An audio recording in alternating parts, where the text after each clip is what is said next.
Families tonight reacting to a newly released report by the Justice Department that said there were cascading failures in the police response to the Uvalde mass shooting. 19 students and 2 teachers died in May of 2022, one of the deadliest school shootings in United States history.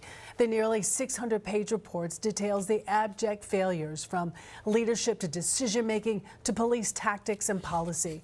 Eyewitness News reporter Darla Miles with reaction from the victims' families. Darla. Sade, this is the first detailed account of the law enforcement response to the mass shooting at Robb Elementary in May of 2022.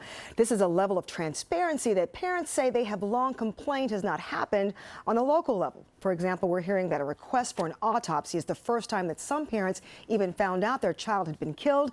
We're also hearing about a teacher who had been shot, placed in the hallway, and then later died without medical attention.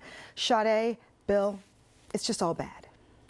I hope that the failures end today and that local officials do what wasn't done that day.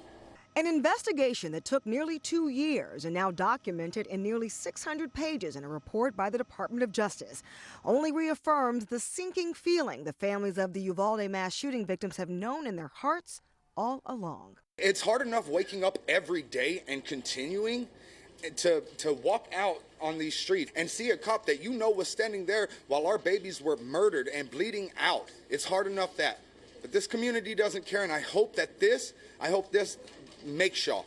The law enforcement response at Robb Elementary School on May 24, 2022, and in the hours and days after, was a failure that should not have happened. The DOJ stepping in to investigate at the request of the former mayor. Many officers reported that they did not know who, if anyone, was in charge, what they should do, or the status of the incident.